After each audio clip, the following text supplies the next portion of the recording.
What is up, hooligans?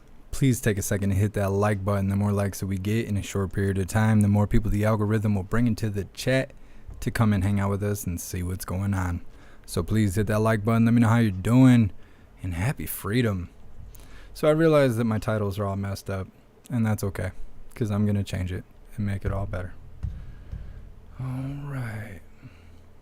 Let's see. So we have a ton of stuff to cover. All kinds of stuff. We're going to be hearing from Old Man Walter. We're going to hear from Hyena Harris. We're going to hear a little bit about Hunter Biden. We're going to hear a little bit about some Chinese spies. We're going to hear about Ted Cruz. We're going to hear about all kinds of stuff. All kinds of stuff.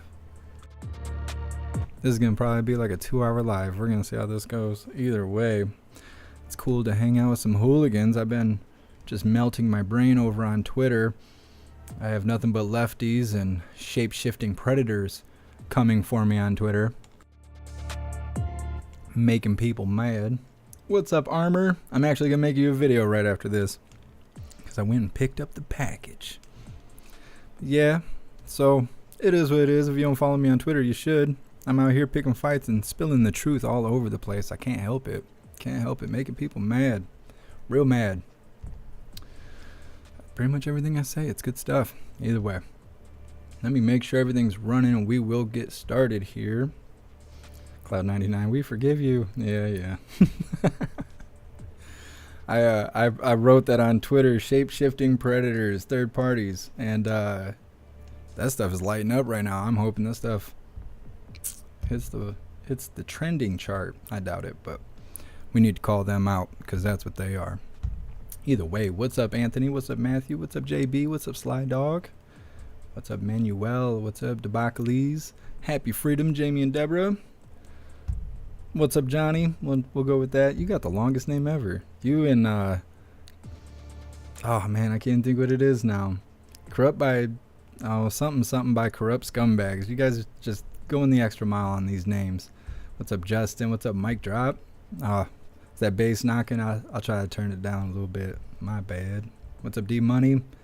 What's up, JP? What's up, Be Happy? What's up, Joshua? What's up, Adrian? What's up, Grey Wolf? Happy freedom, all you hooligans. All right. What's up, everyone on the JeffMAC Live YouTube channel? Appreciate you guys being here.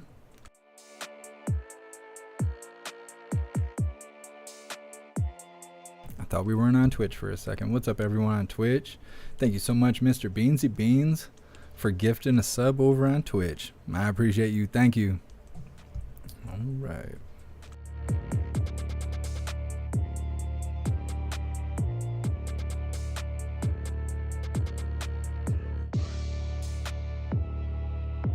What's up, everyone on Odyssey?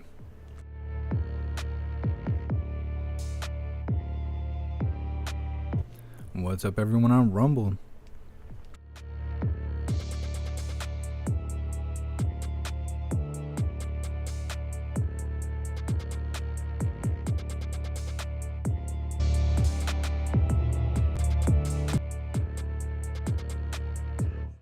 Facebook is so annoying with how they run their lives. My goodness. Happy Freedom, Anthony. What's up, Karen?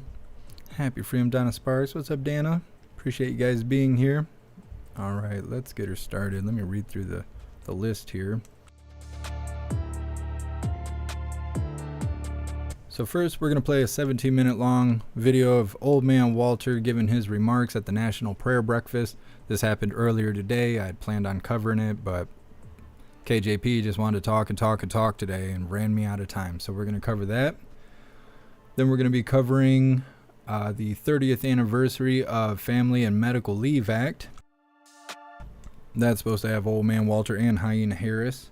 We'll be covering that. Then we're going to move on to Old Man Walter and Hyena Harris meeting with Congressional Black Caucus members. That's only a 3-minute video. But what I like about that video is it's done with a phone or something like that. So you can see them, I feel like more like what they would look like in real life versus being all prettied up and 200 yards away from the camera. Like I said, it's a short video. Then we will be moving forward with the Hunter Biden admits laptop belongs to him video. And then we're going to cover another video. Ted Cruz accuses Mayorkas, I'm sure I'm saying that's totally wrong, but it's fun to say, of being the largest human trafficker on Earth. And then we're going to cover an article that is titled DHS Secretary Mayorkas is hit with a new impeachment article over reckless abandonment of the border security. Then we will be moving forward to the Chinese spy balloon over key U.S. military bases. And that stuff just came out. That stuff is brand new. Brand new. So we just caught that right before we went live. But we're going to cover all that stuff. Like I said, this is going to be a long live. So hopefully you got some snacks, got something to drink. Put a little Carol Ann's in my coffee just to spice it up a bit. Alright, we're gonna get her started. Just give me a second. If you are ready to go, then drop your coffees and beers and ones and whatever else you got in the chat to let me know that you are ready to go.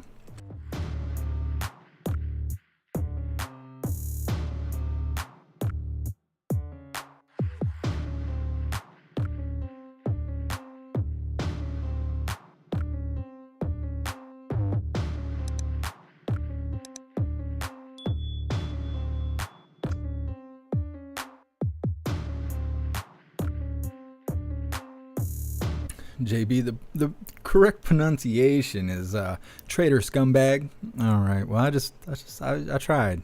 I tried. What's up, Christy? Thanks for being here. Happy Freedom Sergeant Tripod. Welcome to the live. What's up, Regular Joe? Just reading through the chat really quick. Mic drop, your woofers to be okay. What kind do you got? I got some MTX audios in the back of the Subaru. I don't know, maybe that puts me at risk of having to shoot someone trying to steal it out of my car. I don't know. Either way, that's what I got in my stuff. What's up, Mountain Life? I think you just follow Klaus Daniels. I think I've seen that on Instagram, maybe. I don't know, got my face in social media a little too much, but I appreciate the follow.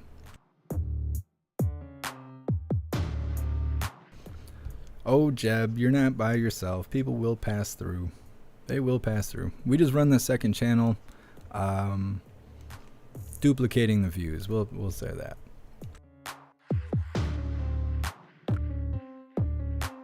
Mr. Beansy Beans. I know, look at her face. She's like, well, they let me out of the closet again. It's nice to be out, but I wish I could go home. Hello there, young child. Yes, yes. What's up? I am the Resistance. Welcome to the live. What's up, Pumpkin? Happy Freedom. What's up, Drew?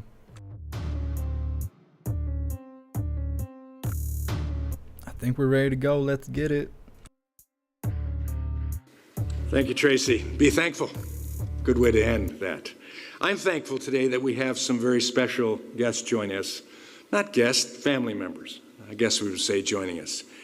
And so I'd like to introduce them to you, and I'd encourage each of you to wait to applaud until we finish each group, or else the goodness of the speaker or else move the time for session day from 9 to 9:30 will be wasted.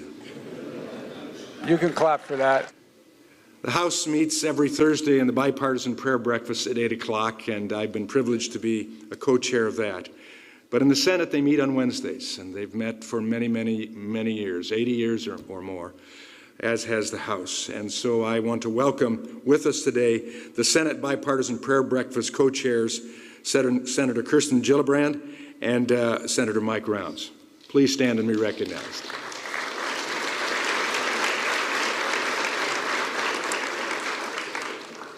And we're delighted to have the Secretary of Education, Miguel Cardona, here today. The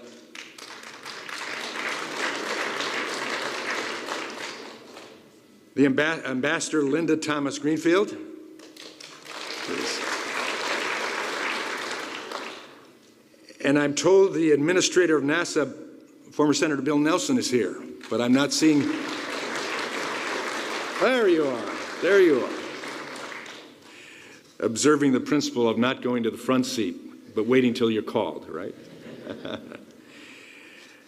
Delighted to have former House Majority Leader Steny Hoyer and Speaker of the House Emerita Nancy Pelosi here today.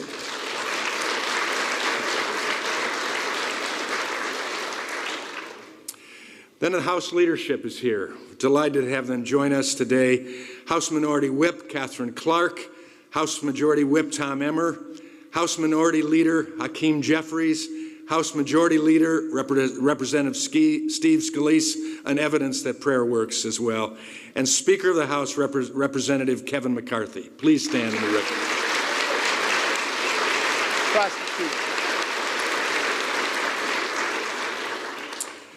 And then finally, we are so delighted to have the Vice President of the United States, Kamala Harris.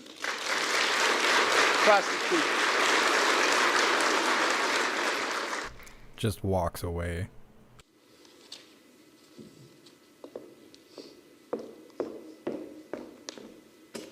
She came strutting up there. You hear those heels? Strutting. Honored to be joined by our nation's president. Mr. President, last year you spoke at this very same breakfast about finding purpose through the pain of losing a piece of your soul. As you and I both recognize the birthdays of our late sons this month, I will remind you, as you have reminded me, that Bo and Jordan will always be with us. JB, take your anti-vomit meds now. I know how important that your faith Little disclaimer. is in the course of your career. How you pray to keep that faith, and how your grandmother reminded you to spread it too. As you spread that faith today, it is my privilege to welcome you back to the Capitol. Mr. President, ladies and gentlemen, please welcome the President of the United States, President Joe Biden. Thought they had the MAGA King there for a second.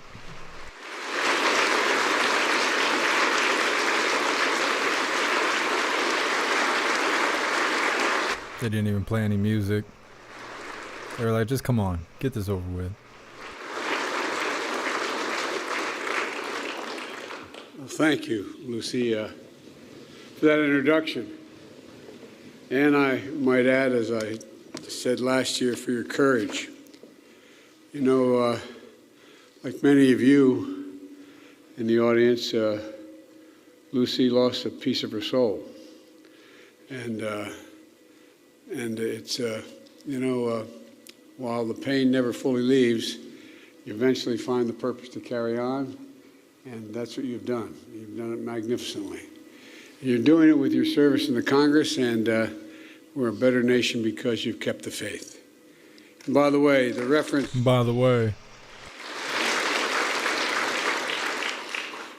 my grandmom was every time I'd walk out of my grandfather Finnegan's house in Scranton, he'd yell, "Joey, keep the faith." My grandma. He goes to sit down for a haircut. They're like, what would you like, old man Walter? He's like, give me the geezer special. God, you're beautiful, beautiful, beautiful. You're really magnificent. I also want to thank the other leaders here at the breakfast, Representative Tim Walberg, Senator Kristen Gillibrand, Mike Brown's. Mike, it's good to see you. We used to sit there together a lot in the past. And former Senator Mark Pryor. And he and his dad and I also spent an awful lot of time together. And I applaud your work to make a more intimate gathering and bring him back to its roots. But I understand we got a bunch of folks at a hotel not far from here. How many? 1,300. About 1,300. They apparently are watching this. Welcome. Welcome all 1,300. And there is not 1,300 people watching that. I check that White House live all the time. I never see more than like 300 people watching. Teasing. Sorry. But I'm grateful you're able to be join us in prayer this morning and lift up one another and our nation. And I want to thank Vice President Harris and Speaker McCarthy and Minority Leader Jeffries, and I also want to thank Bishop McKenzie and Pastor. I don't know. I'm a little worried how you got this whole choir here. I tell you what, I think you've got a. Well, I won't go into that anyway.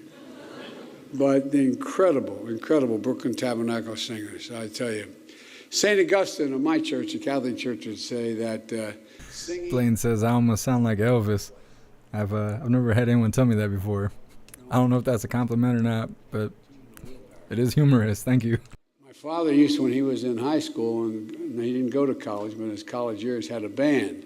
And he could sing, he played the saxophone, and he could dance. And he used to say to me, Joey, I don't know where you come from. He said, you have no lip. Thought he called you honey. Number one. Number two, you have 2 left feet. Number 3, you can't carry a tune in a wheelbarrow, but I still love you. My father used to, look, I've attended many prayer breakfasts over the years with the nation struggling in strife and also times of peace and prosperity. And I'm honored to continue the tradition started by President Eisenhower, I'm told, that for presidents to come and speak to the prayer breakfast. Just before Christmas, I offered a message to the country, a message that is to the heart of the Christian faith, but yet is universal, a universal message of hope, of joy, of love, whether you're Christian, whether you're Jewish, Hindu, Muslim, Buddhist, or any other faith, or no faith at all. It speaks to all of us as human beings who are here on this earth primarily to care for one another. Look out for one another and to love one another. It's not always easy. It's hard, but that's our mission. The message is always important, but especially important during tough times like what we've been through the last 3, 4, 5 years. The pandemic has taken so much from us, from so many people. We've lost so much with one another. We lost so many people, over 1 million lives lost in America alone, 1 million lives lost. And they say for every 1 life lost, there were 9 significant people who cared greatly about that lost person. We've seen record bouts of extreme weather, claiming lives and destroying homes all across the country. I've taken more, as the Vice President can tell you, more helicopter rides this last year and a half than you can imagine. More timber is burned down in the west and the northwest and even in the southeast, the southwest, than the entire state of Missouri. There's just enormous damage. There's violence in our communities, like the mass shooting during the Lunar New Year at Monterey Park and Half Moon Bay. And Tyree Nichols and his family and the community in Memphis. There's justice. How do you mess that up, dude? In our politics, in our lives, we too often see each other as Of all the ways to mess up your speech, you're going to mess up that part. Wow. enemies, not neighbors. And as tough as these times have been, if we look closer, we see the strength, the determination that has long defined America. Look, you know, as we look to the new year, my friend Chris Coons is out there. I see Chris. How you doing, pal? Went to law school and got a divinity degree at the same time. And he offers this wisdom. I thought it was really incredible what you said, Chris. You said, let's continue the practice of the ministry of presence. Of magic, like on Harry Potter. Being present not just for yourself, but for one another. That's what's expected of those of us in public service. The ministry of presence. It means being there for one another. But, you know, there are those in the greatest need who are looking to us. They've elected us to help them, to really look at each other, not as Democrats, not as Republicans, but as who we really are, as fellow Americans. It's not a joke. Worthy of being treated with dignity and respect. Because when we're present in our lives, we find there's so much more that unites us, in my view. So much more that unites us than divides us. He's screwing this all up. We have profound differences. The last 2 years have proven we can come together to do big things for the country. We can join hands and get things done. We can redeem the soul of America. And what's the soul of the nation? Well, the soul is the breath, the life, the essence of who we are. The soul makes us us. It's embodied in the sacred proposition that we're all created equally in the image of God. A sacred proposition rooted in the Scripture, enshrined in the Declaration of Independence. A sacred proposition that Dr. King invoked when he told us about his dream for the nation. A dream I thought about deeply last month when I Aggressive lip smacking. 4th birthday. Senator Warnock, Reverend Warnock, invited me to speak at a Sunday service at Dr. King's Ebenezer Baptist Church in Atlanta. It was deeply humbling. I've been to the church before, but apparently no president's ever spoken and given the sermon. And as in a sacred place, it was time to pray and contemplate Dr. King's moral vision and clear path. He talked about the beloved community that still inspires us today. And here's what I learned in my life and career along the path, as many of you have learned along the path that you've taken. We're all imperfect. We're all imperfect beings. We're fallible. We're frail. We fail. We don't know where and what fate will deliver us and when. But we do know what we can at our best do. Seek a little bit of light and hope, a little bit of love and truth. We know that faith and history teach us, however dark the night, joy cometh in the morning. And that joy comes when we apply the commandments of Scripture. Love the Lord thy God with all thy heart, all thy mind, and all thy soul. And love thy neighbor as thyself. That's the hardest one, I think. At least it's hardest here. Look at his face all twisted up. I've been here a long time, but it seems to be getting harder. It's easy to say, it's hard to do. But in that commandment lies the essence of faith. Loving our neighbors is also part of the essence of the American promise. A promise that comes with a new Congress that is more diverse and more different and more religions, more races, more diversity than ever before in our history. More division. All faiths. Some people have no faith. Gay, straight, immigrant, Native American. Differences that express infinite creativity of God, who is able to see his reflection in countless ways in different people. It's also an expression of the American conviction that our diversity is one of our greatest strengths. That's why Jill and I have opened the White House to celebrations of faith in our nations for Easter, for the Jewish high holidays, for Diwali, and more. That's America. That's who we are. Let me close with the question Dr. King asked us all those years ago. Where do we go from here? Where do we go from here? My message to all of you and to the nation is we go forward. We go forward together. Let's be the doers of the word. Let's keep the faith. Let's remember who we are. We're the United States of America. The United States of America. We're born out of an idea. No other nation in the world is born of an idea. They're based on ethnicity, geography, and so many other things. But the idea that we hold these truths to be self-evident. Angry screaming time. Men and women are created equal, endowed by their Creator with certain inalienable rights, life, liberty, etc. There's nothing beyond our capacity to remember who in God's name we are. We're the United States of America. My prayer, Notice he didn't say third party. as we start to see each other again, look at each other again, travel with each other again, argue like hell with each other again, but then still go to lunch together.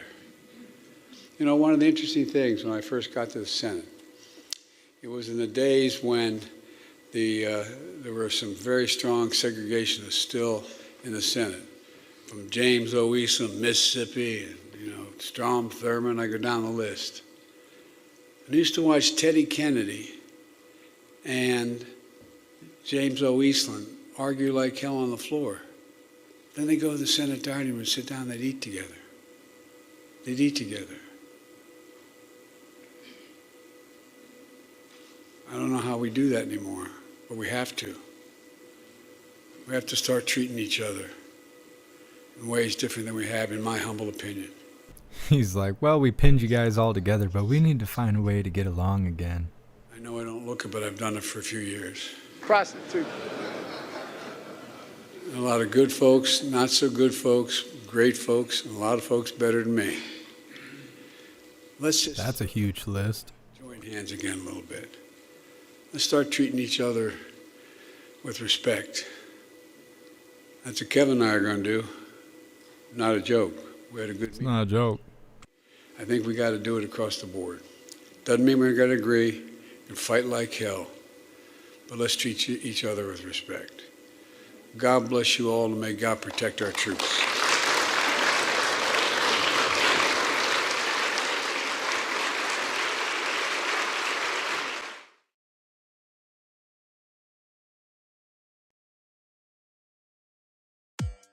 All right, hooligans, moving forward. So that was Old Man Walter earlier today. That actually happened before we went live with Coffee with Hooligans. Like I said, it just didn't fit on the schedule, so we came back for more. Next, we're going to be watching a video of the 30th anniversary of the Family and Medical Leave Act. I believe this is going to have Old Man Walter and Hyena Harris. I think even Bill Clinton's there, but maybe that's later on. That might be later on.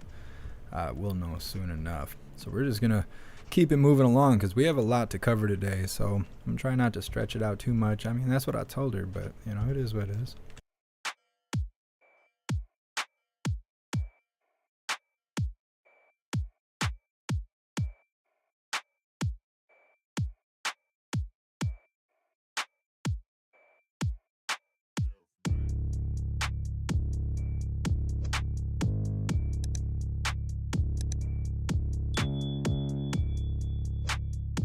Well, Corey, I try not to. I'm sure that's not meant for me, but you know, it is what it is. All right, hooligans, we're just going to get her started.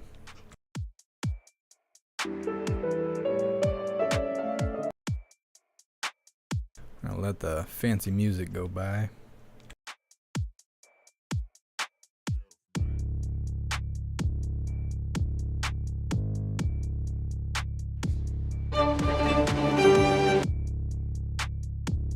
Circus music. Must be Old Man Walter coming.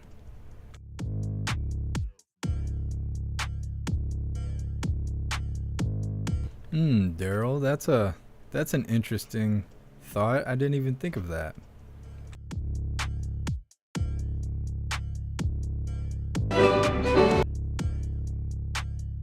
Nice and fancy.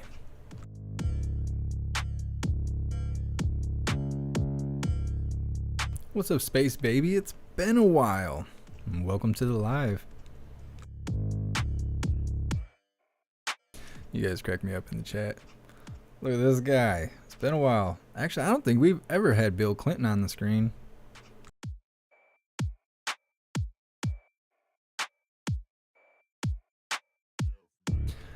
I don't know.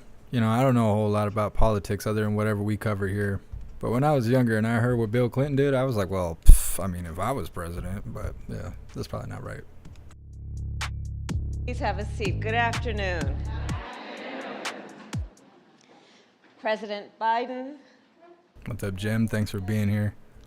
members of our cabinet, members of Congress, and our fellow Americans. Nearly 30 years ago, just outside in the Rose Garden, our nation took a long overdue step to give working people, and in particular working mothers, the dignity, respect, and support they deserve. Before then, many of us will remember, working people faced often impossible choices. The choice either to take care of a loved one or keep a job. The choice either to protect one's health or protect one's livelihood. Prostitute. But thanks to the Family and Medical Leave Act, millions of Americans since then have been spared these false choices. Everyone here understands the importance of being able to care for the people we love. On a personal note, when I was District Attorney of San Francisco, my mother was diagnosed with cancer. And I spent many hours with her at the hospital and driving her to and from chemotherapy appointments.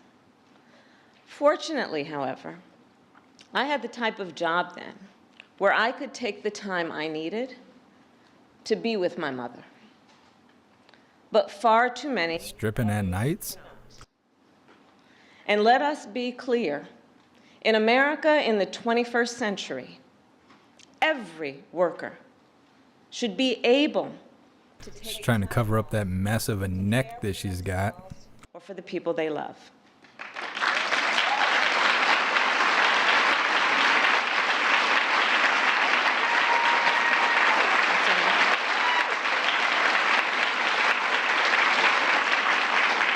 And here's the thing we know.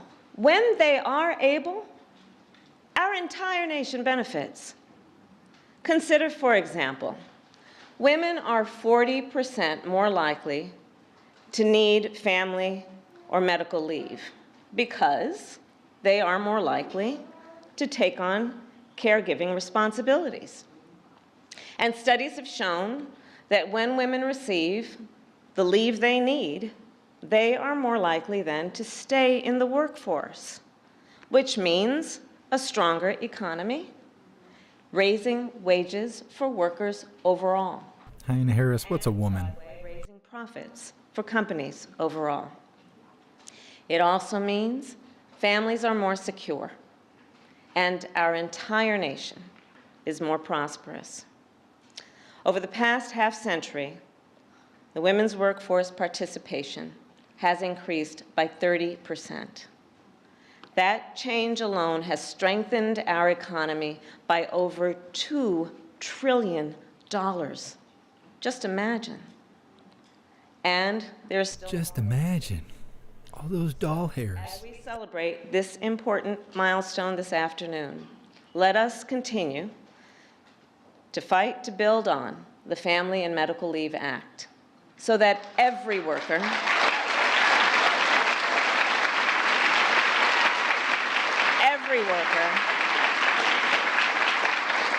can take paid family and medical leave.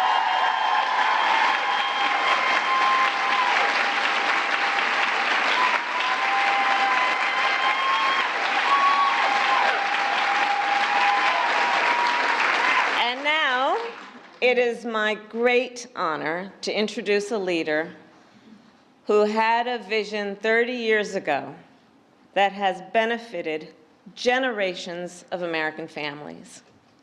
Realizing that vision was one of his central promises. Thank you so much, Space Baby, for that $5 donation on YouTube. I appreciate you. Thank you. The Medical Leave Act was the first bill, because of his priority, the first bill that President Clinton signed into law.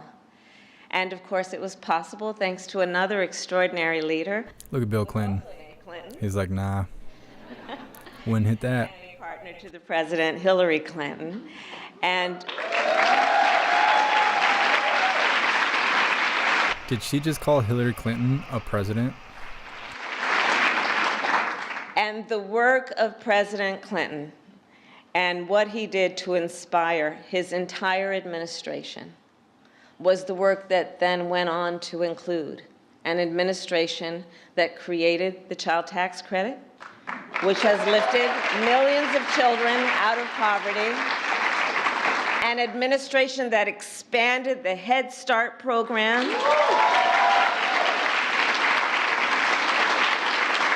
and helped generations of children reach their incredible potential. An administration that Why does Bill Clinton look so concerned? act into law. We want to thank Joe Biden. See, they've been on this stage together before. Come on, man. And an administration led by a president with an unwavering commitment to the workers She sounds annihilated. of our great nation. Please join me in welcoming President William Jefferson Clinton. I have never heard him referred to as William. I didn't even think of that. This guy's a William. He looks like a Bill to me. Thank you very much. Somewhere I'm supposed to have some notes here. These are the President Biden's notes. Why don't you just deliver mine? Why don't I just give your speech and you can give mine. These two old idiots.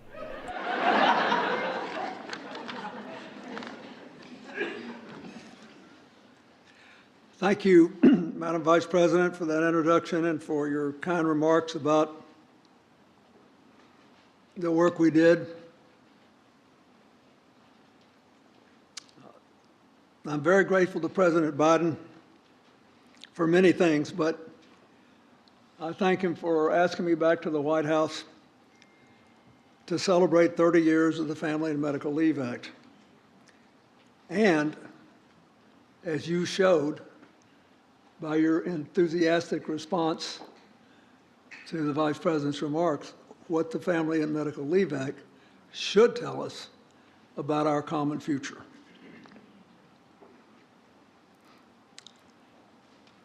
The bill was the result of years of passionate advocacy and effort by so many people, none more than my friend of more years than we'd like to admit, Chris Dodd.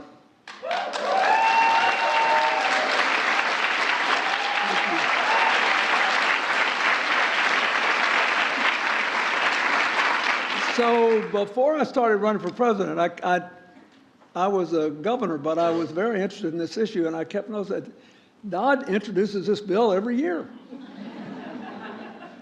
And he introduced it for 6 years, I think, before it passed. So he passed it, it got vetoed. And then he passed it again, and it got vetoed again. And by the time I started running for president, I basically made it a part of my stump speech because I thought it both embodied what was wrong then by the polarized politics of Washington and embodied the hazards of overlooking the country when it's changed on the ground. What do I mean by that? The president and I and Nancy and Chris and all of us who are, dare I say it, 75 or older, we grew up in a different time. We grew up in a different time.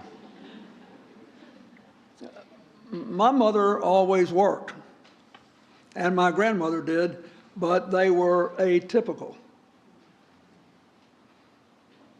By the time the 1992 election unfolded, there were more and more families where both the mother and the father had to work to make a living, or where there was only one parent in the home with the children.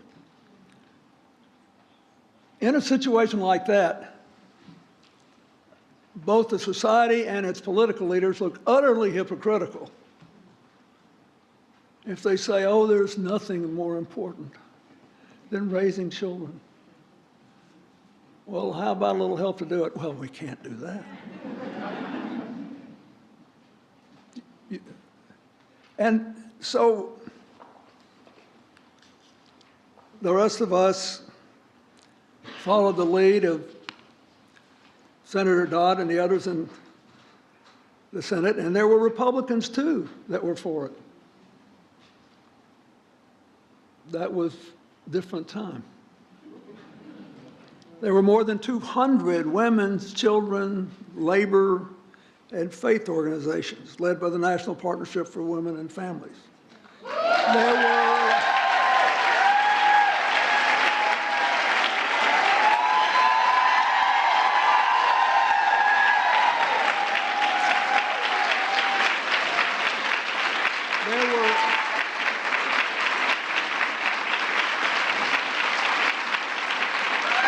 Thank you. If you ever feel drifting, just ask Judy Lickman what you should do. She'll tell you. There were all these people in the business community who were progressive. They implemented their own forms of family leave because they realized it was good for morale, for productivity, for the long-term health of the business. Still, it took 8 years, 2 vetoes, and another election before it became law. But today, one of the most important things we can do Your network. is to remember that the Family Leave Act and every other thing that has really fundamentally changed this country that moved through Congress is an embodiment of what I learned from the World War I essay of the great German sociologist Max Weber, who said that politics was the strong and slow boring of hard boards. All these people board the hard boards, and we are the beneficiaries, and we should all be grateful. And Coughs right into the mic. Twice. I kept saying that all the time when people wondered why, when the president took office, we didn't have the infrastructure bill. He's going to kick the bucket right here. The CHIPS Act, the inflation, anti-inflation act, and all the climate change stuff in 15 minutes. And one of the reasons I was so happy when he got elected president is I watched him spend 15 years, if that's what it took, to make the changes that we needed to make this country a better place to live. So I think we should remember that. I also think you should know, Chris Dodd will tell you the same thing. After all these years, I still have more people mention the Family Leave Act to me than any other specific things I did. And no one ever talks about what gets all the press coverage. You know, the political process. How long did it take? Who got derailed? What went up? What went down? That's not what everybody was thinking when you said that, though. That's when you know, for good or ill, that we have united the country. Then my job is to introduce a storyteller. So I will tell you my story and the point of her story. First time I ever got on an airplane after I left the Oval Office. Boy, what a bummer.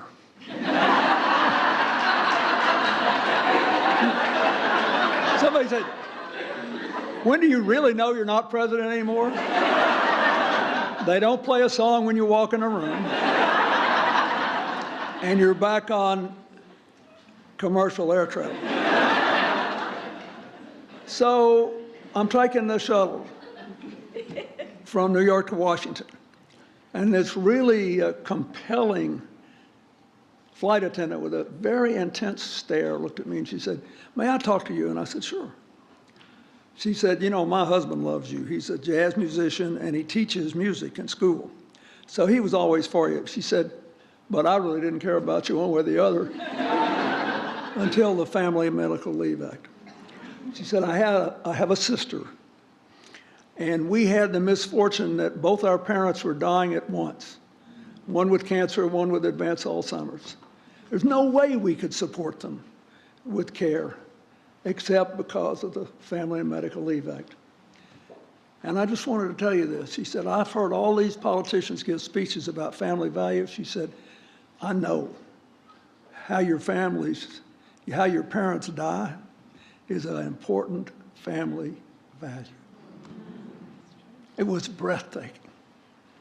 I never get on a shuttle after 20 years that I don't think about that woman. And then there's one other story. See how I touch his eyebrow there? When you see people shield their face like that, it's body language of shame. It's like nothing else represents that. That is a representation of shame. When you see people do this, that's what that is. Some thought passed through his brain that he's not proud of. White House giving a tour to a man and his daughter. she was obviously very ill. And I said, would you excuse me, because I'd really like to welcome you properly, but I need to go clean up and get dressed. And I had her taken to the Oval Office. So I went up, took a shower, came down, went in the Oval Office, you know, gave a little standard 2 or 3 sentence tour and took a picture. And then I was walking them back out onto the South Lawn. Took a picture, all right.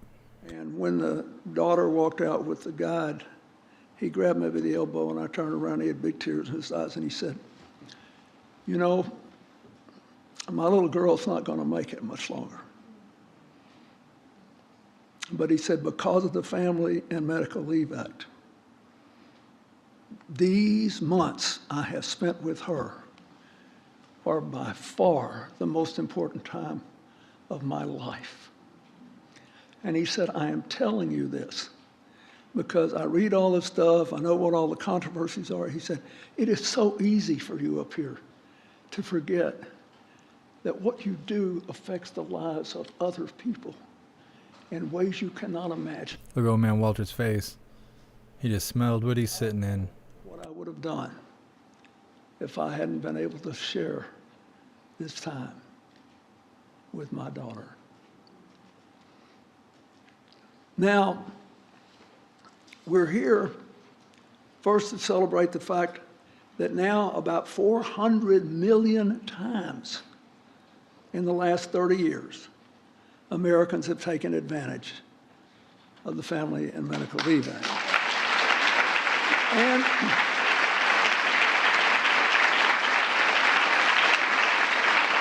we're here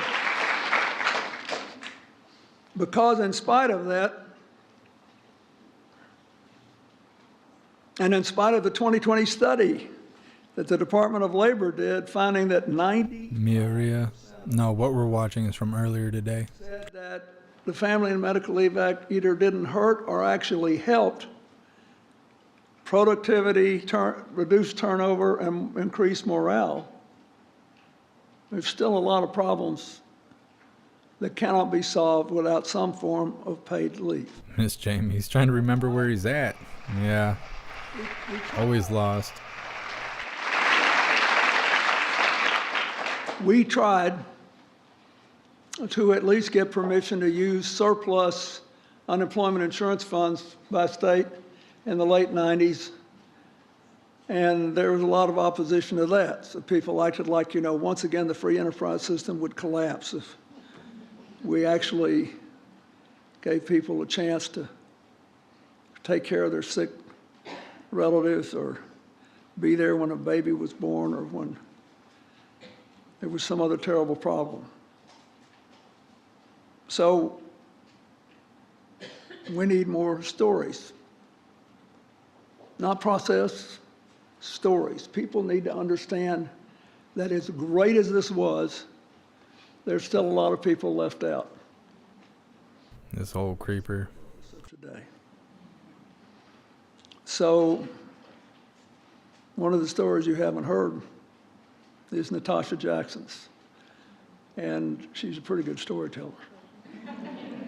So I ask you to welcome her to the stage.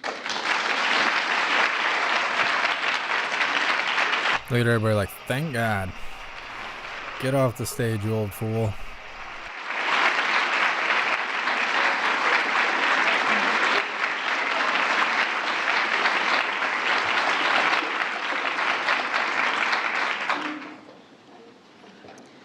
Thank you, President Clinton and Vice President Harris. I'm Natasha Jackson, and I'm from Charleston, South Carolina. I'm here today with my husband, Josh.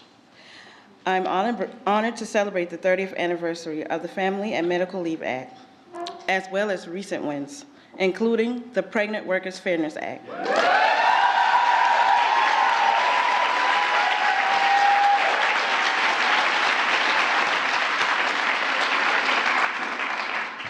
Which President Biden, thank you, signed into law over a month ago. This victory is personal to me, and I'm going to try not to tear up.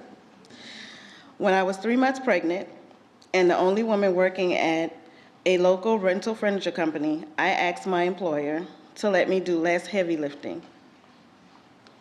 I thought it would be an easy yes. Instead, I lost my job.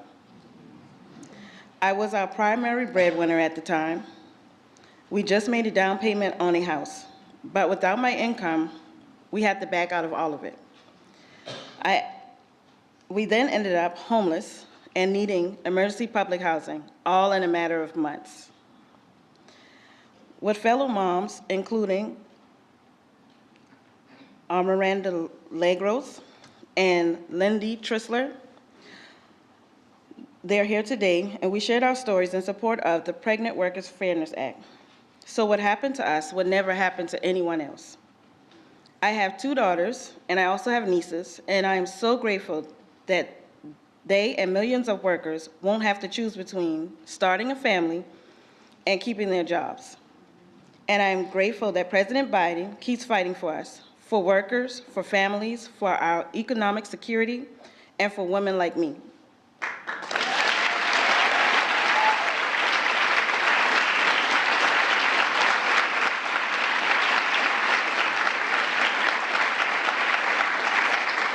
So with that being said, I am honored to introduce President Joe Biden.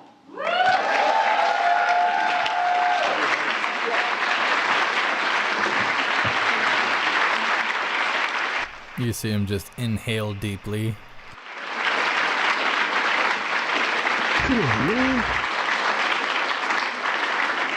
Natasha, thank you very much. Folks, as I was sitting listening to everyone, I was reminded that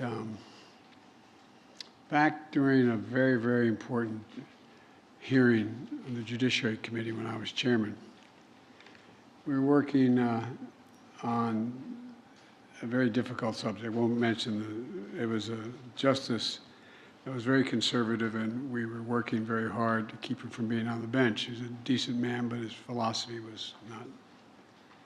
And we had worked really, really hard, bringing in scholars from all around the country during the entire summer preparing for this hearing. And one particular person was in charge of knowing the detail, all the significant detail of all of his voting record. And just before we started the hearing, as a matter of fact, the day of the hearing, I heard that he was having difficulty at home with a marital circumstance. But he kept showing up for the hearings. Mr. President, I told him that if he came in and continued to come in, he was fired. And the reason I did that was because I remember what happened to me. When I got elected to the United States Senate, I was 29 years old, and I had won a very close election against a popular guy. Nixon won my state by, I think, 64% of the vote. I won by a whopping 31 or 3,200 votes, only because my sister managed my campaign. And the reason I won. But all kidding aside, I was down here in Washington in Teddy Kennedy's office. He was the whip at the time, on December 18th, hiring folks, and I got a phone. Sound like he said he used to do whippets at the time. And my 2 boys were very badly injured. They were in the car, a tractor trailer, hit broadside of them. And I didn't want to come to the United States Senate. I really didn't. I had my brother and my sister, and Chris knows them both well. I asked them to talk to the incoming governor. We elected a Democratic governor as well. But we hadn't had what was referred to as a progressive senator in Delaware for a while because it was a very conservative. It was used to be a red state. We didn't call it that then. But a group of senators who were really so good to me, saved my sanity, starting with Mike Mansfield and Tom Eagleton and the distinguished senator from South Carolina, Fritz Hollings, and Tom Eagleton, and they all said, come and just stay 6 months. At the time, I thought they said, you have to help us organize. We had 58 Democratic senators. That's how smart I was. But you can clap for that. The point was that I started commuting every day, 260 miles a day on the train to go home with my kids. And that's because I was really, really lucky. I had a sister who's my best friend and a brother who's my buddy, 5 years younger. And they gave up where they lived and moved into where I was, helped me raise my kids. And every morning I dropped my kids off when they were little at my mom's house, not far from ours. And I thought to myself, I was able to continue to work and continue to be paid because I had the option of being able to, I had a family that was so supportive and a universal family just around me taking care of everything. And I swore that since I was able to, and by the way, when you're a senator, you have 1,000 bosses, but you only have one with you. And you make a decision if you're going to vote or not vote. And sometimes when there was an important event, a teacher meeting, not a joke, or a baseball game or whatever, I'd look and see what the votes of the day were, and if they weren't consequential, they were going to pass overwhelmingly one another, I'd stay with my kids. I'd go to the teachers' meeting. And I thought to myself that, you know, if in fact I could do that, I was going to make sure everyone in my office, and so everybody who works for me gets a memo. And the memo says, I'm going to grab some more coffee in just a moment. Explain why. All you have to do is tell me you can't show up. I take you at your word. I don't want you to have to reveal what the reason is. If you don't, you can't show up, you can't show up. I'm trusting you that you're not going to play a game. Well, you know, there's so many people who can't. You know, Madam Vice President, I want to thank you and for all the women and families that are taking care of everybody. And I want to thank the members of Congress that are here working families. Chris, who I know as we've been friends a long time, is Christy. Christy, you're the reason for the Family Medical Leave Act. You wrote it. And this guy felt it in every fiber in his being when he was running, when he was governor, and when he became president. And by the way, welcome home, old buddy.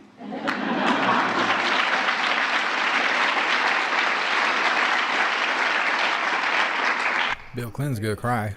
By signing that act and into law. And you know, as a team effort, I was especially want to thank my friend, as I said, Chris Dodd, but also that woman sitting next to him was a little bit helpful too. By the way, stand up. By the way. Come on.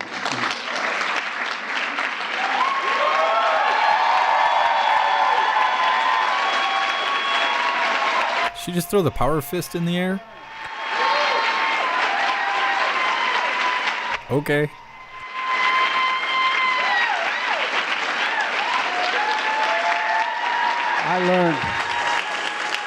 I learned a long time ago,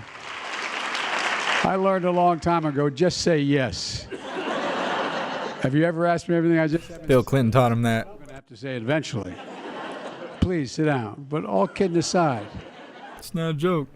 Chris first introduced that bill, I think, in '86, if I'm not mistaken, the mid-'80s.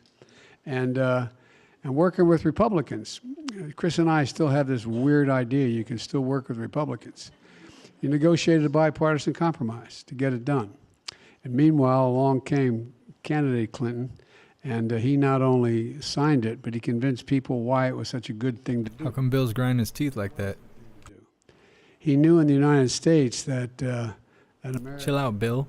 No one should have to choose between their job and their family. Chris has heard me say this 1,000 times. My dad used to say, Joey, a job's about a lot more than a paycheck. It's about your dignity. It's about respect. It's about your place in the community. And the American people agreed. Because of the years of work and the tenacious advocacy of many of you who are here today, of course, the First Lady. Matthew, oh, here we go. He's mobile. Yeah. Picked up the bedroom tool. Smells like Harris. That's the only way they can keep speaking. Transformed the lives of literally millions of men and women. The law was a step toward that dignity my dad used to talk about. Dignity for working families. Dignity for workers who have serious illnesses like cancer, and parents and new children and aging parents, disabled family members. I mean, it makes a gigantic difference. Dignity for women who are so often responsible for caring for everybody else in the family. And dignity for men, because being there for your family is often the most consequential thing you can do. The most consequential thing, as the example that the president gave about that father he met. Dignity and security for millions of families, because finally, for the first time in history, majority of working Americans could take time off work, care for somebody they loved, and care for themselves without fear of losing their job. To have a little dignity when they needed it most. And folks, and by the way, family medical leave isn't only for workers and families. As mentioned earlier, and I'll not go into the detail, but as pointed out by both my colleagues, it's good for business. It's good for business. And has increased the overall GDP by well over $1 trillion. It's done a lot of really, really good things. When workers can take leave, when they're able to do that rather than have to stay in their job, they're better off, the businesses are better off as well, because things get done. As a nation, we've made a lot of progress over the last 30 years. Over time, we've expanded the Family and Medical Leave Act. Up to 26 weeks of leave to care for service members with serious illnesses or incurred on active duty. My son lay in the hospital for 18 months after coming back from Iraq and died. I don't know how, if I hadn't had this job, I don't know quite what I would have done. I don't know quite what we would have done. And so the fact is, up to 12 weeks to handle military deployments, because when the deployment occurs, it really changes a family and takes it all out of gear. And look, which can be a major adjustment for families. 12 weeks paid parental leave for federal employees. And then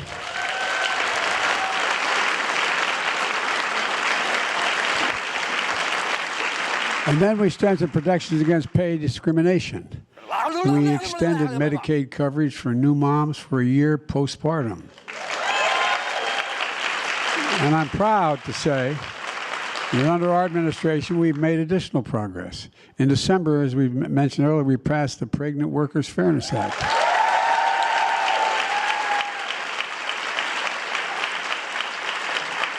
It filled an important gap in federal protection by requiring employees to make reasonable accommodation for pregnant women and new moms, like letting them have water breaks, bathroom breaks, sit down and work breaks. Can you imagine asking that? My Lord. Think about it, though. Think about it. Too many women have been denied just simple basic support.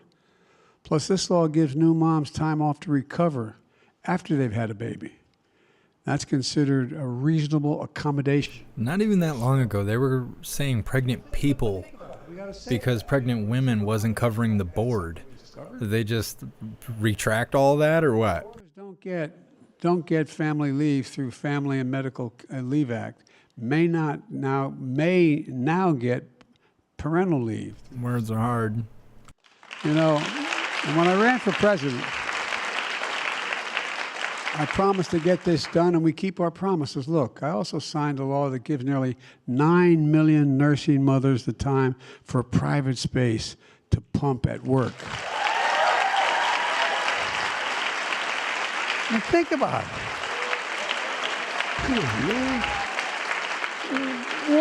What an awful demand. I mean, my Lord. Salacious. Remember some of the arguments made? Come on, man, Walter, wrap this up. We got a lot of stuff to cover. Farm workers and others were at the mercy of their employers. Folks, this shouldn't be that complicated. It gets down to a word I guess we Irish overuse. It gets down to basic dignity. It's about being a country where women and all people can both work and raise a family. And today, we're taking another step forward. I just signed a presidential memorandum to make sure that the federal government leads the way in supporting workers. Right now, Employees only qualify for family and medical leave if they've been on the job 1 year. Get cancer after 6 months? Your wife or your husband? Look, I'm a great respecter of fate. And I know all too well that you can't schedule 1 year. That's a lie. That's like a total lie. You can't tell a newborn infant or a dying parent that you'll be there for them next year.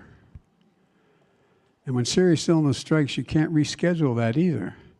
So today I signed a memorandum, all federal agencies urging them to let federal employees take leave during the first year of the job from the time they get their family.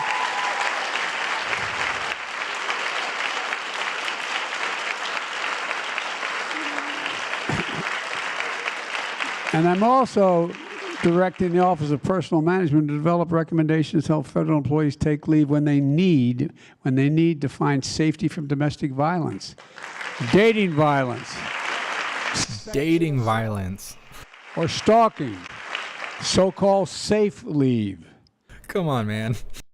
It matters a lot. You all know it. Additionally, They're trying to cover everything in this speech. So parents can work and provide for their kids. How can we compete in the global economy if millions of American parents, especially moms, can't join the workforce because child care or elder care costs them more than their paycheck? The cost of child care has gone up more than 200% over the last 30 years. 200%. Most families' incomes haven't grown nearly that much. And a lot of parents do the math and realize they can't afford to go to work.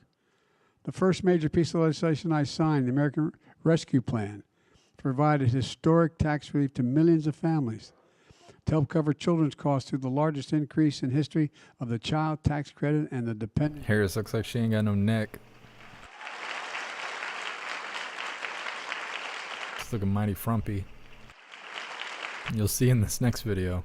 We don't talk about much either. It also helped 200,000 child care providers, many of them in small businesses, stay open during the pandemic, to continue to serve 9.5 million children during that period. You mean they were allowed to stay open, right? That's what you're saying? Because here in Michigan, businesses were not only being fined thousands of dollars if they stayed open, but there was a few business owners that were arrested and then heavily scrutinized in the paper and the news for staying open during that time. So, come on, old man Walter. Don't act like we don't remember. Okay, we remember. More than half the women in my cabinet, more than half the people in my cabinet, more than half the women in my administration are women. You think, well, God, that's across the board. Well, that's good. 30 years ago, we ranked number 6. Number 6. Ooh, we're at this part of the speech. That the share of the share of women in the workforce. You know we ranked today? 19th. 19th. This is the United States of America, for God's sake. Yeah, but you can't even identify what a woman is. A little slightly more than 51% of our 50% of our population. We can't reach our full economic potential if we leave half the workforce behind. Look, I ran for president. He's just going to keep saying that. I ran for president to rebuild the backbone of America, the middle class. As you've heard me say 100 times, Wall Street didn't build America. The middle class built America. And by the way, unions built the middle class. By the way. So I come of a family that never very much benefited from a trickle-down economics. But when you build from the bottom up and the middle out, poor folks get a shot, and the middle class can live a decent life, and the wealthy still do very well. They still do very well. 2 years in the making, we're making real progress. These have been the strongest 2 years of job growth on record. Unemployment rate for women when I was sworn in was over 6%. It's now 3.6%. Black women and Hispanic women, unemployment numbers fell even greater. In my first year as president, we saw the largest one-year growth ever in women's participation in the labor force in nearly 30 years. Meanwhile, to disprove the notion this is going to cost the economy, the economy is growing. Wages are up. Over the last 2 years, more Americans have applied to start a small business than any year on record. Any year on record. And a critical part of that is creating an economy where all workers, including women, have access to jobs, education, training, and support they need to seize the opportunity. Klaus Daniels couldn't handle old man Walter. He had to dip out. Look, the legislation we celebrate today was an incredibly important step, but a first step.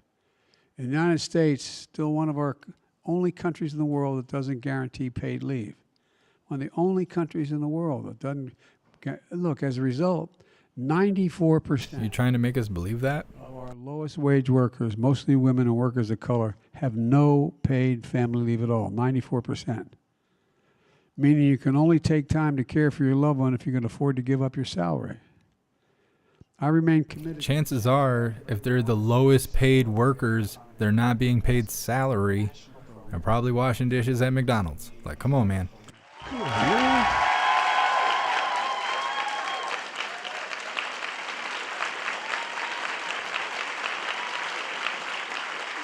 And by the way, Person's got a weapon. Is this an insurrection? America. Oop, they got weapons. Paid sick days as well. Angry screaming, bring it on. We're here for it. Look, I've called on Congress to act, and I'll continue fighting, as I know all of you will as well. No American should ever have to choose between a paycheck and take care of a family member or taking care of themselves. You know, I believe that one of the best ways to continue making progress is to ensure women are at every table where decisions are made. Every table. Well, that's discrimination to do it just off of that fact. I promised that my administration would look like America. As I said, my cabinet is first majority female cabinet in American history. And we just heard from the first ever woman vice president. Still trying to convince us of that.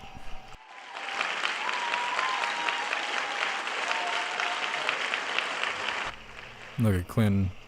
He's like, come on, man. In our administration for women's health, women's economic security, and equity for all Americans. And with her help, and so many of you who are here in this room, we're going to continue to make progress in the years ahead. I can honestly say, as I stand here before you, you've heard me say it before. Double fist that mic. I've been doing this a long time. I know you don't believe that, but I... We don't. We don't believe you at all, man, Walter. Just get off stage. Future. Never. Never. We just have to remember who in the hell we are. We're the, no, I mean this sincerely from the bottom of my heart. We're the United States of America. There is nothing beyond our capacity if we set our mind to it and we do it together. There's nothing we've ever failed at when we've tried. Folks, we got a lot of work to do, a lot of work. But I'm so happy to be able to welcome my president back to the United States Congress, back to the United States Capitol. And he's promised me that I'll be able to sit at my desk tomorrow. God bless you all, and may God protect our troops. Thank you.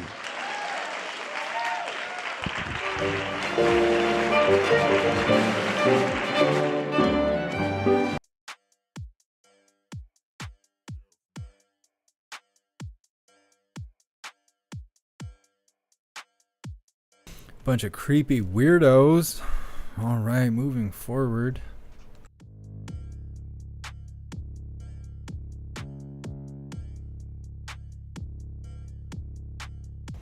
So I see that apparently Right Side Broadcasting just had a one-on-one interview with the MAGA King.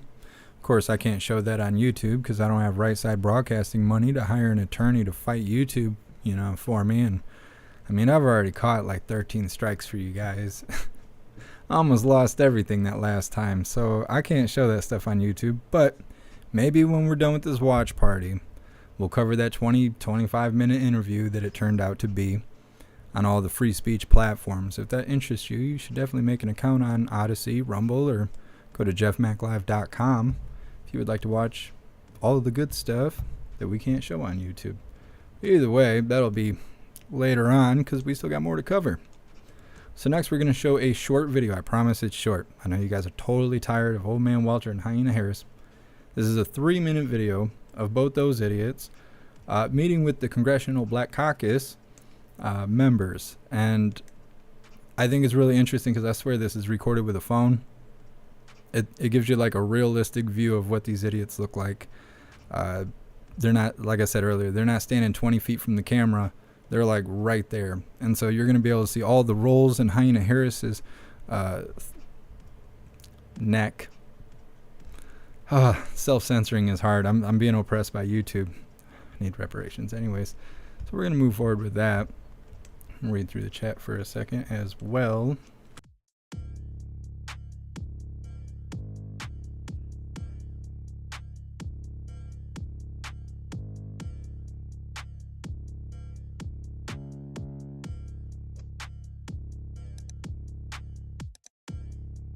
Look at her looking like a bullfrog. Just gross. All nice and gross. Gonna read through the chat really quick and we will get it started.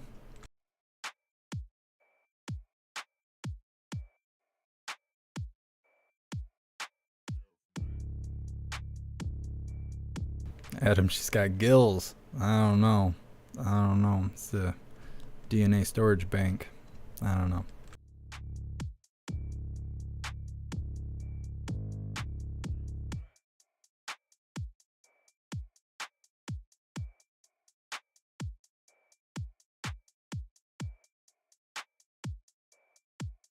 Serum. Hyena Harris was all disappointed when she realized that the Black Caucus wasn't what she thought it was. Look at that disappointment on her face. Serum, you crack me up.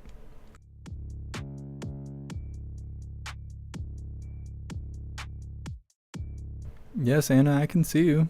I don't know why you don't think I can see you. Who was saying that earlier? Somebody else was saying that. I don't know why you guys don't think I can see you. I can see you. But I am live in 11 locations and I am reading 5 chats, so if I don't just reach out and respond to you, I'm talking to like 500 people at once, and I don't know if you've ever done that, but it's not real easy, especially when you got to type it out on a keyboard in most situations. But if you are trying to talk to me and you feel I'm ignoring you, which I'm not intentionally ignoring you, just remember to write my username out because it will light it up and it'll be easier for me to be able to tell you're talking to me and not someone else in the chat. Alright, hooligans, let's get this over with. This is only a 3-minute video. CBC for coming down, the leaders to come down to the White House. We got a lot to talk about. I want to congratulate Congressman Horsford on his election with his body. And he got elected early on in spite of the fact I was for him, but anyway, but congratulations. And we want to talk about the progress we made together and the investments we made in the African American community and Black community, from everything from HBCUs to jobs to healthcare and a range of other things. But to state the obvious, everybody knows that Tyree was buried, just laid to rest. Vice President went to the funeral. I spent time on the telephone with his mom and his stepfather. And, my hope is this dark memory spurs some action that we've all been fighting for. It's looking for some action, huh? Prostitute. You just got to keep at it. I listened to Al Sharpton's eulogy, which I thought was first rate. And we got to just stay at it as long as it takes. The House passed police reform back in 2021 when the Democrats controlled the House. And it passed the George Floyd Act. And Corey, you work like heck in the Senate. Pumpkin says, "Gosh, Jeff, thanks. I always wanted to see her neck." Yeah, I look close for the mask lines and stuff. Like, look at how big his head is. It doesn't even look like that head fits his body. It's because the extra layer of skin on his lizard head. Each of the initiatives we put forward, and the absolute deadline for each of the agencies to demonstrate that they've met the requirements is end of March. And so we'll meet before then, but I want to sit down and go into detail about that. But I most of all like to talk with you guys, and whatever you want to talk about, from my perspective, is how can we make some progress on police reform of consequence and violence in our communities. And I assume that's the primary thing we're going to talk about, but anything else is on the table. So thank you all. Do you want to say anything, Mr. Chairman? I just want to thank you, Mr. President, and Vice President. for making this a priority today. The death of Tyree Nichols is yet another example of why we do need action. But you've already led on the action that we've been able to take through executive order. We need your help to make sure we can get the legislative actions that are necessary to save lives and to make public safety the priority that it needs to be for all communities. So I want to thank you for that. Well, thank you. Folks, we're going to get to work. Thank you for coming. Thank you.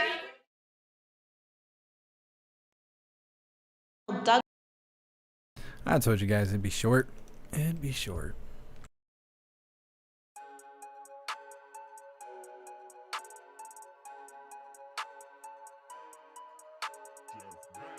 Alright, next we're going to cover a short video about Hunter Biden admitting that the laptop belongs to him. This video is only about 4.5 minutes long. So we're just going to move ahead here. I think we might actually skip this article.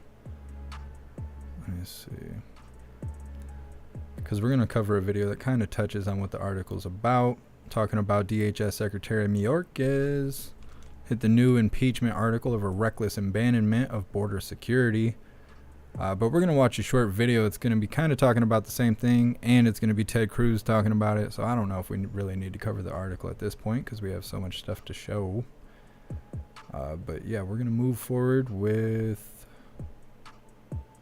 Hunter Biden laptop video. Not from the laptop. I know everybody got all excited there. No, not that.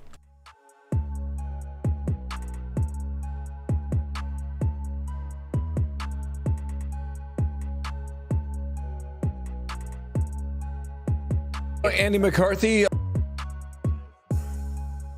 Hold on now. Goodness, trying to get started without me. Alright, hooligans, I'm going to read through the chat really quick. Drop some ones in the chat if you are ready to go.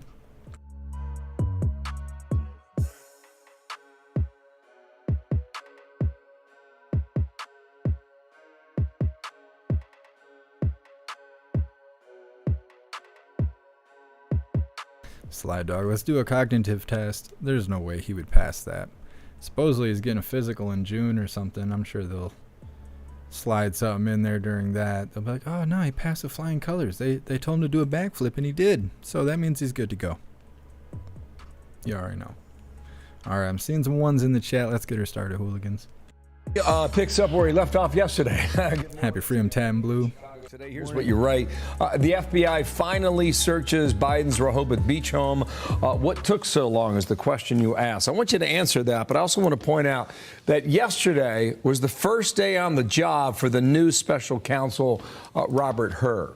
Does that give us a clue as to why they went to the house then? Yeah, I think so, Bill. And I also think he's kind of in a no-win situation there in the sense that, you know, common sense says if you give people 3 months notice that you may be searching a place, you're not apt to find much, if anything, that's incriminating. At the same time, you could say from the point of view of the prosecutor, he comes into the investigation that's like a gaping hole in things that should have been done but haven't been done. And he'd obviously be deeply criticized, and rightly so, if they didn't check that box. So I think they really had to conduct this search. It's not surprising that they may not have found much, but I do think it's important that we have to distinguish here. What they say that there was no classified information that came out of there, but that they took notes. And what I would suggest is what we ought to be more precise in saying that they didn't find any documents that had classification markings on them. But if those notes... Thank you so much, Daryl, for that $1 donation on YouTube. I appreciate you. Thank you. And that's why they have to investigate it. It's probably why they took it. And another development overnight, well, I woke up to it, is that Hunter Biden's lawyers have a different tactic that they're going to take. One is that they are saying, yes, the laptop was Hunter Biden's, but they are now accusing various people of weaponizing that document. And I wonder if you could take a look at the call for number 5 here. This was the media downplaying Hunter Biden's laptop back when they said it wasn't real. So we're supposed to believe that Hunter Biden, in a drunken stupor, dropped off his laptop. And so, you know, when you try to figure out the specifics of, you know, whether that meeting email, for example, is real in the midst of this, Do you think stuff like that could just have been planted in there and be completely fake? I mean, for all we know, these emails are made up, or maybe some are real and others are fakes. We don't know. JB, obviously he's in good health. He can fall up the stairs. I mean, I suppose. It's mine. Okay, so there's lots of different threads you could pull on this story, but from the legal perspective, Andy, what do you think about that tactic now? Yeah, I'd say two things, Dana. First, I don't think that part of the story has changed since the first days 2 years ago, when a lot I love that they always show that picture where he's just all cracked out. The emails and documents that were coming out of that laptop seemed to be authentic, and nobody in the Biden camp was coming out and saying that it was made up or it was fake. They had some people, from the intelligence community trying to float that as an idea, but there was never any backup to it, and it always seemed to be authentic. Secondly, I continue to think that Hunter Biden and all these stories about Hunter Biden and how they got the laptop and whether we should be investigating the store owner and all that stuff, that's a sideshow. The important thing here is not his criminal liability. The important thing here has always been national security.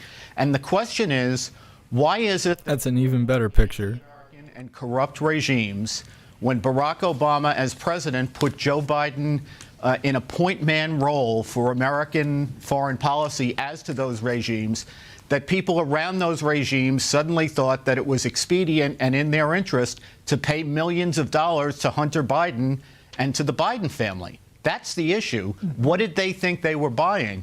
Hunter Biden's a sideshow. Andy, thank you for that. His lawyers are pushing for felonies against the guy who owned the store for going in the laptop, and a few others like Rudy Giuliani. There's a number of people they're going after. We'll see whether or not that's successful or not. Andy, thank you. Enjoy Chicago. All right. They're pushing to charge other people with felonies? And I mean, like, that doesn't even make sense to me, but okay. Okay. Keep trying to scare everyone. Good luck to that.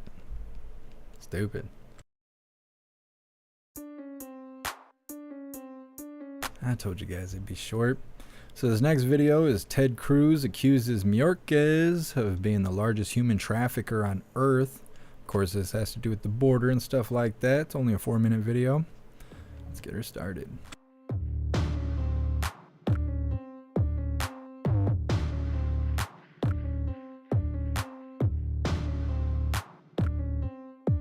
Congressman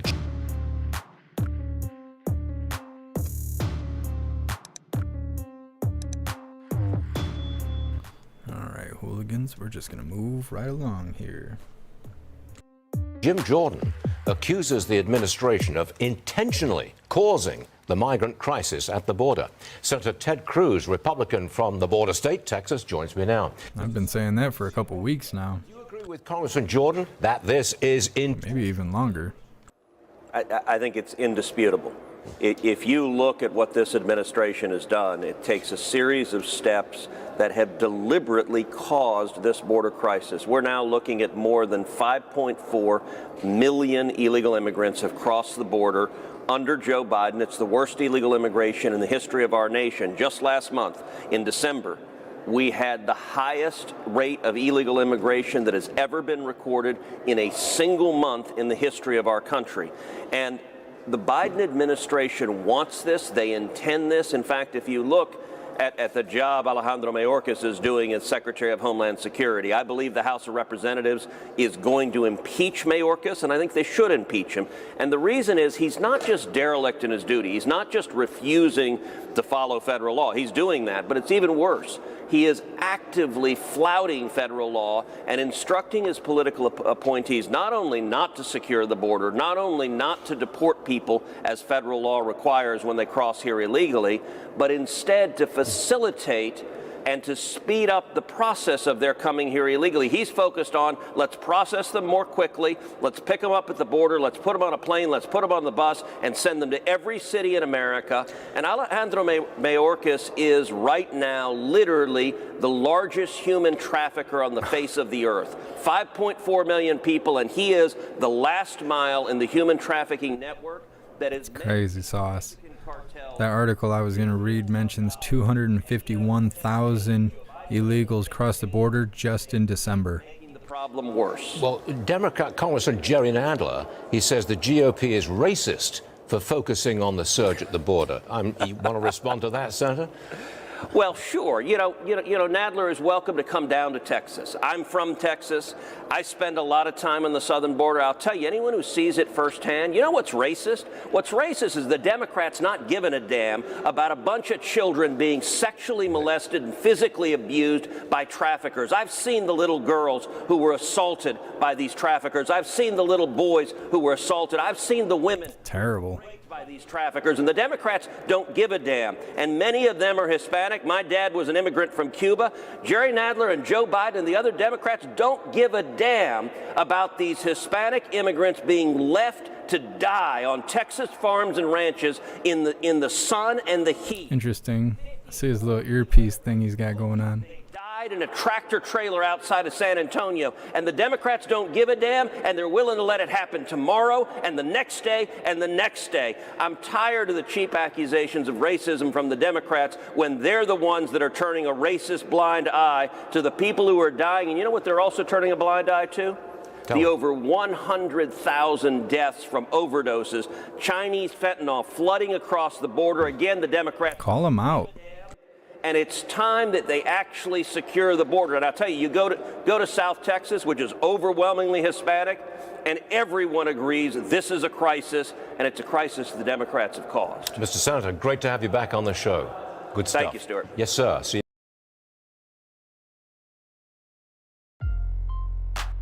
Well, I didn't realize it got quite that saucy, but 'tis what 'tis. All right.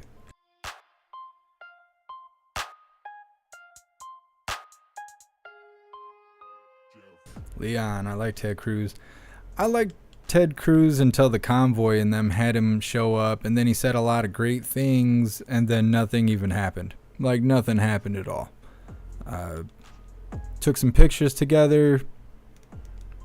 That was about it. I mean, they had Brian and everybody go in and talk with everyone and have a meeting and answer questions and all this stuff, and then 2 days later, bloop, it was gone. Didn't matter. Nobody knew. Never hit the news. They actually had some other trucker situation, I can't remember what it was, something about gas prices or something, show up, and then they kind of false flagged the whole convoy. They were just like, oh no, the convoy? No. These truckers here are worried about gas prices? These are the truckers. And then the convoy was just pushed to the back of the line. And me and 6 other people or something like that showed the convoy until it just pretty much burned all the way out. I don't even know what happened at the end there. It got to the point where I was going live and it'd be like 20 of us sitting here for 10 hours a day, and I was like, okay, I'm done showing this. Like, I don't know. I don't even know how it all ended. As far as I know, that's why WYSIWYG quit. Oreo went home. I don't even know anything else about that. I think what's left of the convoy are the people that go and hang out outside of the DC jail for the J6ers. I think that's what's left of the convoy. I don't know. Don't know a whole lot about that part, but 'tis what 'tis.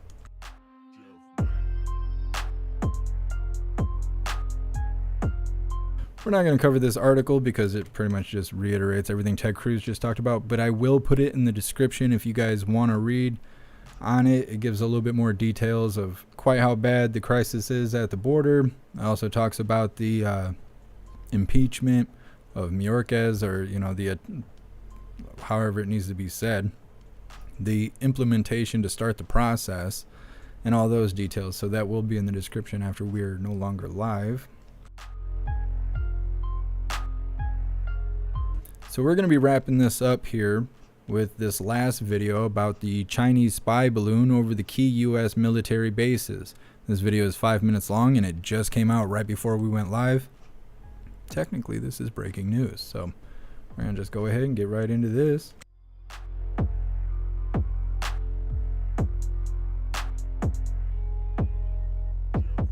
U.S. government. So quick. So quick. Quick and easy.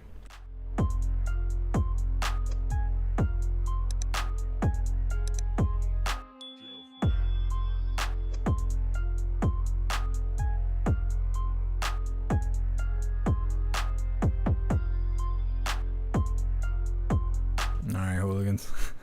I don't know why she's looking at us like that. I'm offended, right in my feeling. It's huge. Anyways, let's get her started. Monitoring right now a suspected Chinese surveillance balloon hovering over the northern continental U.S. On Balance host Leland Vitter joins me now with more on this breaking news. Leland, we were just saying this is not what we expected. Not Yeah. on anybody's February bingo card was a Chinese spy balloon. Fascinating where this is, right, which is over Montana right now. Everyone says, why Montana? Well, Wyoming next door, and then also next door in North Dakota, key U.S. strategic bases for the Air Force, both in terms of bombers and key U.S. bases for missiles, for ICBMs. The timing is not a coincidence here. Secretary Blinken is supposed to go over to China to attempt to some type of reset with Xi Jinping and with Chinese leadership. At the same time, you have U.S. military bases going up in the Philippines. That was just announced today. So the Chinese are answering. Fascinating also that we're allowing this to continue to fly and haven't shot it down yet. Well, exactly. As I was reading about this, apparently they've known that it's been here for the past few days. This didn't just appear today. No, and they likely been tracking this since it came over the Aleutian Islands. Why are they allowing it to be there at all? It's in the airspace. We could not do that. So whoever's doing this technically is more free than all of us. And not offering. They said they've taken measures to make sure that no intel is compromised. How do you do that if you don't know what the capabilities of these balloons already are? Exactly. Are we doing the same thing to the Chinese? The questions continue. I think what's fascinating is that we've been doing a lot of stories on this. I know you've been covering in North Dakota. The Chinese tried to put up that huge grain elevator right next to the air base. I believe it was in Grand Forks, North Dakota. That's one of the bases that would be in the flight line of this balloon that the Chinese have sent over. Well, one thing that really, I guess, perplexes me, Leland, if we've known about this, if we may have known that the Chinese have tried to do this before, why are they now telling us? Why are they telling the American public that this is happening? Great question. Maybe it's not to tell the American public. Maybe it's to tell the Chinese. We know, you now know that we know that you know. And look, Secretary Blinken's headed over. You had the Secretary of Defense down in the Philippines getting new leases for U.S. bases to encircle. What would be the point of allowing it to be in the air? That's all I want to know. If it's not shot down, why? All of this great intel. And all of a sudden the United States comes out and says, oh, no, we've known about this for a few days. It's a little bit of a thumb in the eye, right? And by the way, we're so... Is that a phrase? ...a little about your spy balloon, we're just going to let it fly. It's a little bit of toe in the mud. We don't want it to bother. So there's a lot of messages being sent here. And how do you protect against sensitive information being detected? As you said to me, how can you... Well, and you don't know what the capabilities of this balloon are, at least we assume they don't know. Right. You move. They should have told us it was a UFO. That's what they should have did. That would have been like way better. Your radio protocols, whatever it is that they think. And look, there's also ways you can blind these things. You can blind them with lasers. And it's important to note there's treaties covering space, right? When satellites fly over the United States from Russia or China, the treaties say you can't touch those. You can't use offensive lasers. That's an act of war to take something out of space. But if a foreign military has flown an object over your airspace, not in space, 90,000 feet, is higher than commercial airliners. YT sucks. Get the slingshot, I'm saying. I bet you if one of us knocked it out of the sky, we'd be arrested by federal agents. They want this to happen, whatever it is. So far, they've said they haven't taken it down. Right. Now, why tell the Chinese that we know that it's there and not take it out of the sky? We've gone through those iterations. I think what's most interesting about it, we have where Billings is, Billings, Montana. We don't know where in Montana exactly this balloon is or how also it's being propelled. Or if it has its own propulsion system, it's kind of like a blimp. But I think what's interesting about this is the timing and how the U.S. seems so laissez-faire about it and what message is trying to be sent to the Chinese about that. And then if they're worried about knocking it out of the sky being an act of war, why wouldn't they be worried about it being here in the first place being an act of war? Why be passive and not aggressive? It's our airspace. That would make no sense to me. trying to just sort of go like this to Xi Jinping and embarrass the Chinese a little bit may have something to do with what we're seeing. How about jack their technology and then use it against them? I think that's more embarrassing. And it is concerning. You know, it certainly doesn't seem like it's something normal when this is something between governments. But here, you know, it's just the average Americans that could potentially be. Joshua, you could be right. I don't think I could say that out loud, but you might be right. Signed a deal. They knock the balloon out of the sky. Tiny ninjas just come parachuting in. I don't know. Could be. It could be. I don't know. I can't make any sense of it. But that just popped up right before we went live. That is technically breaking news, although it was lacking information. Tis what tis.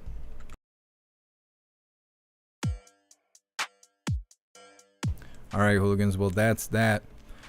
I think what we're going to do is we're going to cover the MAGA King. He just did an interview with Right Side Broadcasting like 30 minutes ago or so. The interview is like 25 or so minutes long. I cannot show it on YouTube. It is against community guidelines. I don't care if you believe me or not. I've caught enough strikes. I'm not showing it.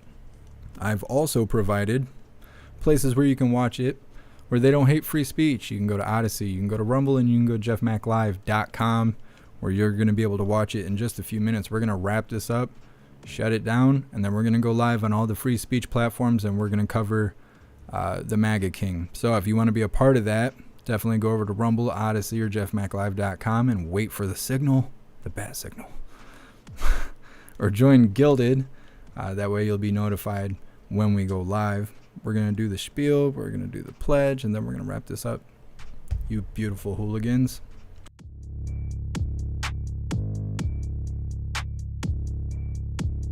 All right, time for my spiel. All right, I need everyone to go to jeffmaclive.com. You can also find the link in the description on any of these platforms where we are live right now. On the homepage, you can find all of my links listed. You can find the link to join Gilded for free. Gilded is currently the best way to receive notifications for when and where we go live every time we go live. You will also receive notifications for important updates. There is a news board on there to keep you up to date with everything going on around the world. There's a ton of hooligans in there to hang out with all day, every day, to chat it up however you like. So definitely join Gilded. Also on the Jeff Mac Live homepage, you can find the link to the merch store if you would like to grab some merch. We have shirts, hoodies, and stickers, and coffee mugs. Everything is displayed in black and white or white and black. But if you find something you like, go ahead and click on that item to see all the colors that item comes in. You can also find links to PayPal, Cash App, Venmo, Stripe, Zelle, and Buy Me a Coffee if you would like to support what I do.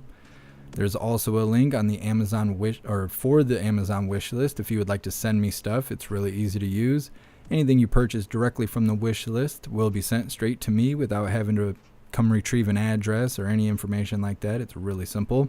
And then finally on the jeffmaclive.com homepage, you can find links to all the membership programs. We have memberships available on YouTube, Gilded, Discord, Odyssey, Rumble, and Twitch. So that's my spiel. Make sure you go to jeffmaclive.com right after this to go see all the good stuff. You can also watch lives from there if you are a member. And it's totally uncensored. There's nothing there to stop you from speaking freely. Of course, if I see you being all ignorant and stuff, you may lose your membership. It is my house, after all. Let's get ready for the pledge, hooligans.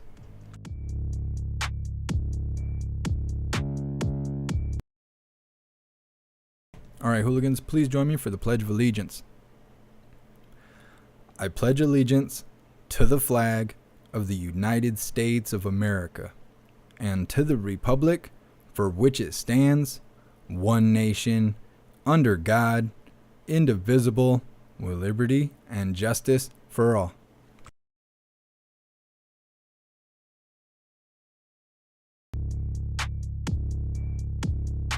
All right, hooligans, well, that's that. We're going to go live in just a few moments on all the free speech platforms to show the MAGA King in their interview with Right Side Broadcasting. Hopefully I see you guys there. Big shout out to everyone that made donations, joined the membership program, or purchased any merch. I really appreciate all of you, and I would not be able to do this without you. So thank you guys so much for all your support. I'll see you on the next live. Until then, stand tall, shine bright, and that's a wrap.